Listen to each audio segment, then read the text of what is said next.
Hi, I managed to be around with you. How are you doing? Yes, we're good. We're good. We're good. I'm good. Just say hello to everybody and then hello to my Scotty and Champion too. Okay. Fabish, how are you doing? I respect you. Um, whatever Fabish is doing with these friends of ours in South Africa, I don't know what to say. It's just beyond. To thank him beyond. I should say that. Uh, let's talk about people who be like helping us in South Africa. Um,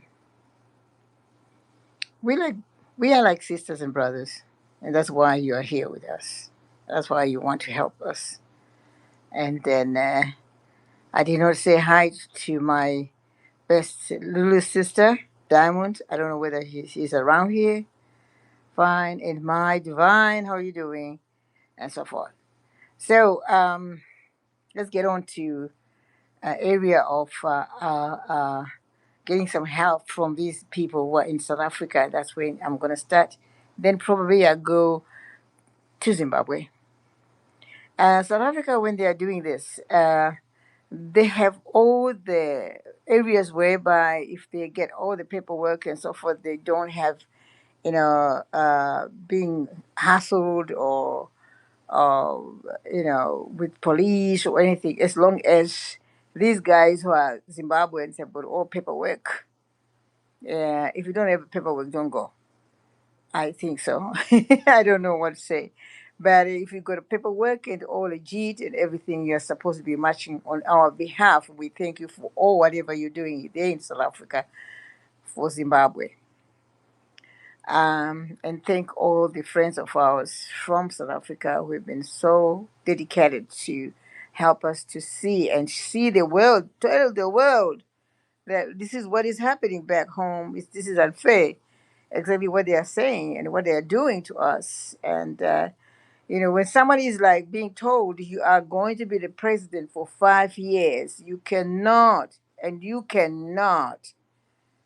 move and give in your extension, which is not, you know, okay, and it's not on the constitution, and you apparently trying to get people who can apparently try to get the cap 3, and we don't need the cap 3. Once you finish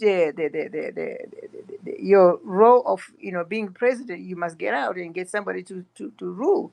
There are young people in Zimbabwe who can apparently get into that seat and rule, and we know quite a number of those people who can apparently um,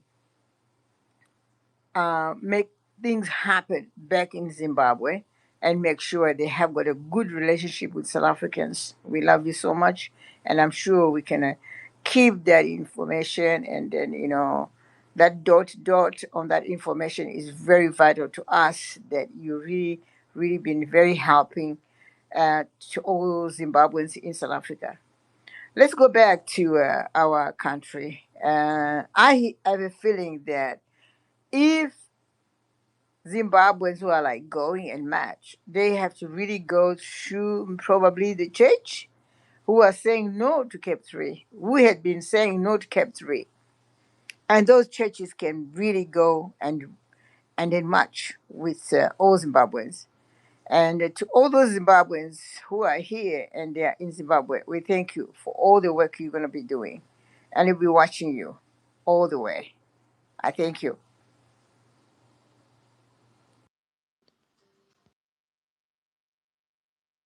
Thank you, GD Travel, for that.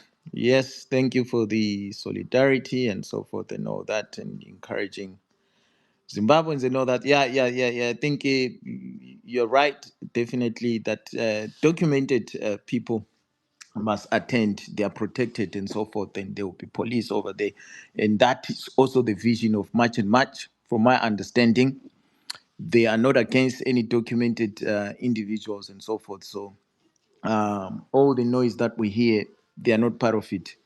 I think there is another group in KwaZulu Natal. Is it Impakela and all that? It was causing a lot of mayhem.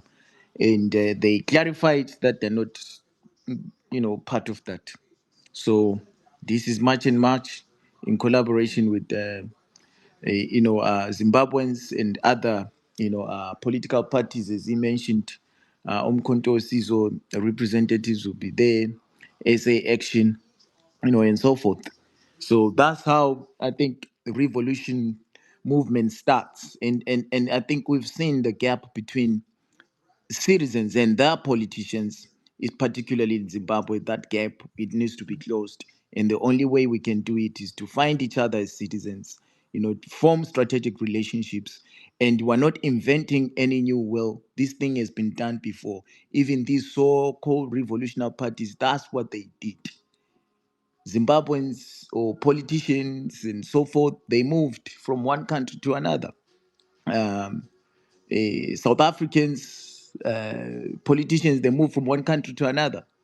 And I think that was the reason why ANC ended up forming a military wing, Umkhonto weSizwe, because the oppressors were not, you know, um, playing by the book.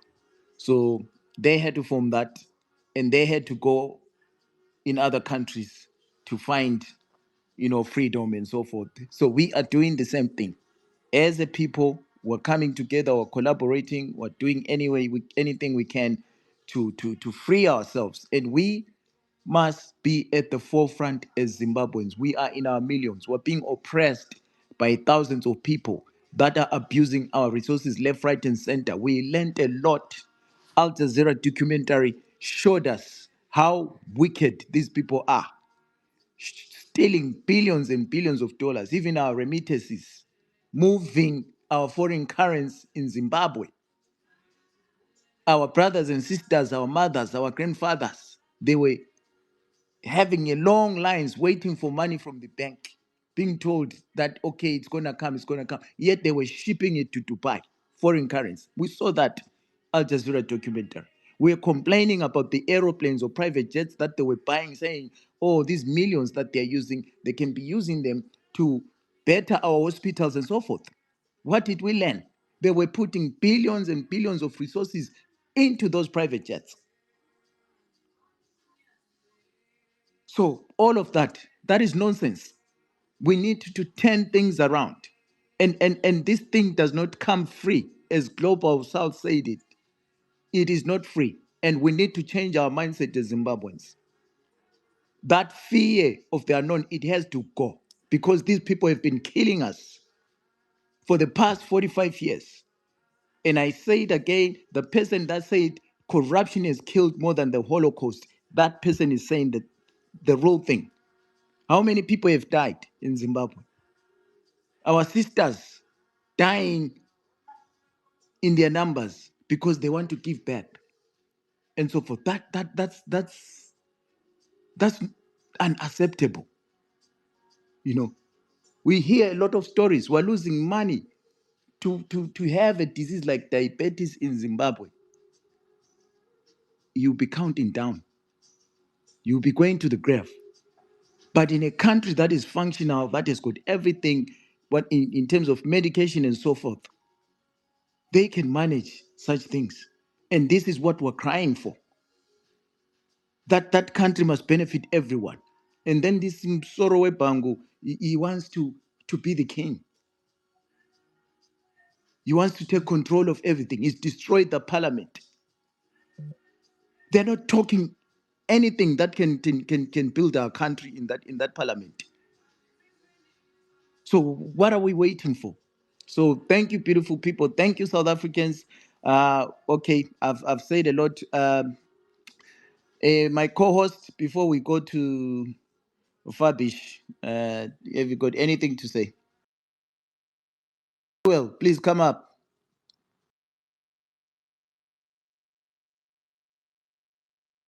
Yeah, just go to another place. I'm around people. Yeah, so I won't say much, Okay, but I'm okay. listening. Yeah, All right. I think Fabish, Fabish is over there. to you, Fabish. Over to you, Fabish. No, Konzanan. I hope because where I am, the network is a bit bad, man.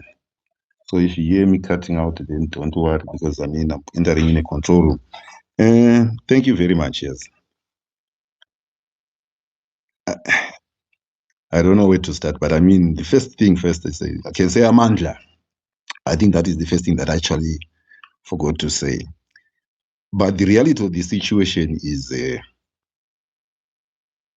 this is an opportunity which we're actually looking for, to say, look here, can't we try to resolve this actually in a better way without actually shedding blood as neighbors and as a common people? Because we know that, I mean, the problem is not with us. I mean, the problem is with the politicians. Initially, I mean, it took a long time, I mean, for it, I mean, to come around, and thank God it has actually come around to say, no, we need to resolve this. And we need to be empathetic, I mean, to the people, and actually put emotional intelligence to both situations and say, look here, we've got situations that have brewed. In our own space, we know that we've got situations that have brewed to the extent that, I mean, we can't actually trust even the systems which are operating within that space. Resolution to the problems that, I mean, that we faced even this thing before it even became an act, defeated, I mean, the purposes of why those, I mean, systems and entities were supposed to exist to counter such to counter such endeavors which were actually taking place in Zimbabwe. Compounding to that, I mean, comes also the problem now that we are facing now, that there's a reset now in South Africa that is happening, which by the end of the day, we don't have the capacity also to deal with, and we don't have the capacity to talk to. Trying to appeal to all the leadership and even to those that we actually put our trust into, seemed, I mean, to have reached, I mean, the end of the road. Adding on top of that, I mean, our government seeing that, I mean, the neglect that it has actually shown against its own people, to the extent that, I mean, the reactions and stuff like that still rest upon the same people that will come here and accuse and say, okay, these are the corrupt people and stuff like that. And these are the same proponents who have actually caused the mayhem that has actually happened in Zimbabwe. So the common man in the street who has actually been around here in South Africa and making himself, I mean, earning a living, didn't come here because, I mean, he wanted to be here. He came here because of the situation that was created in Zimbabwe. Initially, there was, I mean, proper migration between Zimbabwe and South Africa, and it involved a system which was there. But when parties connive and when they start actually putting their plans into action, the migration ended up becoming a forced system, whereby people now were running away from places coming to this side. I mean, to the extent that, I mean, they became undocumented. And society decided, being democratic as it is, it raised its cry. And I remember initially we fought about it quite a lot. There were exchanges of words back and forth, talking to the constitution of one country, while we actually negate our own constitution.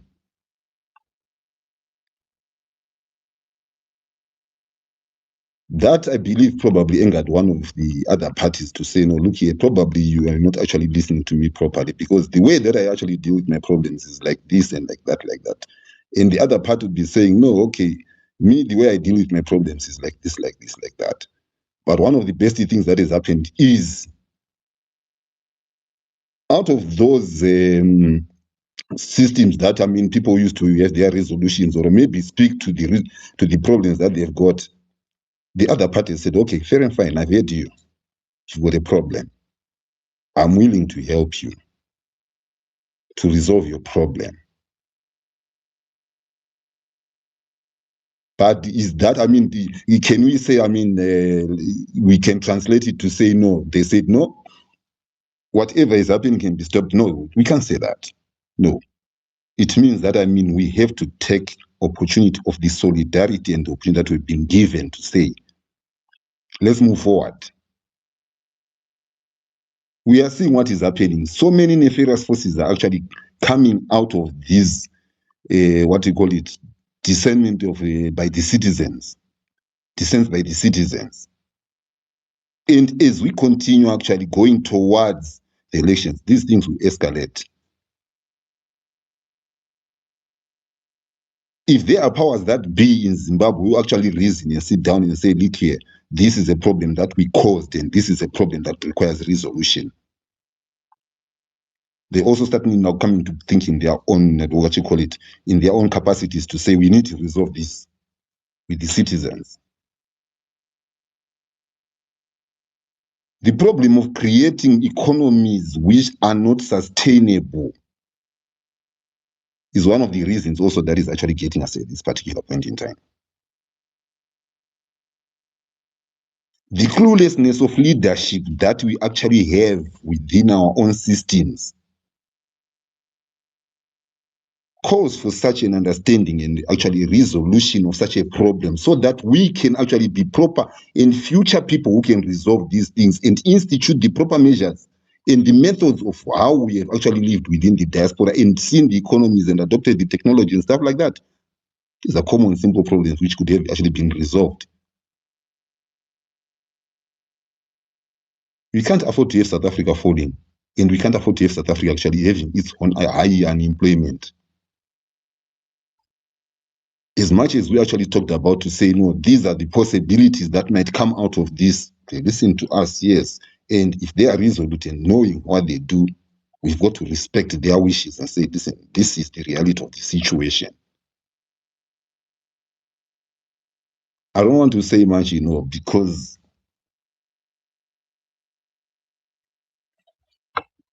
this is one thing that we have been crying about day and night for the past years, and for the past years, the missed opportunities, the misalignments, the failed leaderships which are actually prevailing, the escalation of dictatorship, and the unfunctionality of actually the region to the point, where we have seen, dissent actually happening within the region and even within South Africa.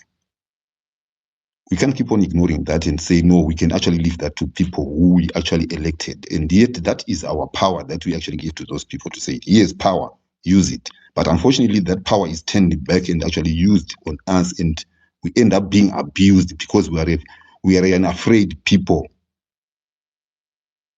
If I've given you my power and if I've surrendered all my will to you, but if I surrender my will to you, does that give you a right of actually oppressing me? Yet you came begging, and I gave you free will. Does it mean that we can still exercise our free will, or even institute and even take back our power? We can still take back our power, and this is one of the ways that we can take back our power without spilling the blood or without actually shedding any blood. If there are those who are actually students of peaceful resistance, this is the opportunity now to say, let's go for peaceful resistance the way that you want, and we see that it's actually implemented. This is history being rewritten. Can we win it? Yes, we can win it.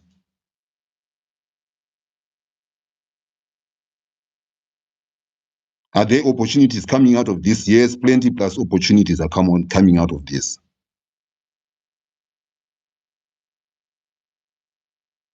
Are there other things that we want so that at least we can take all our people home? Yes, there are other things that we can do, but at least this is the first step that we've got, because we've got so many people, we don't even know some of them where they are.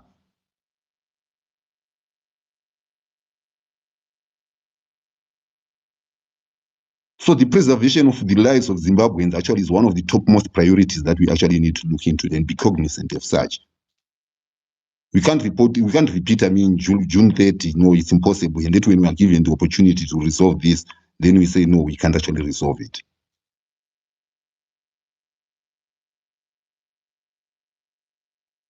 Whatever the fears are at home and whatever the things, they must know that, they're the people who actually started this thing. By the failures of actually instituting proper procedures, which are actually constitutional, which are supposed to be followed within the constitution, like the referendum processes. If we'd been a democratic party from long time ago, country from long time ago, would we be having such fallen economies? Anyway, thank you, people.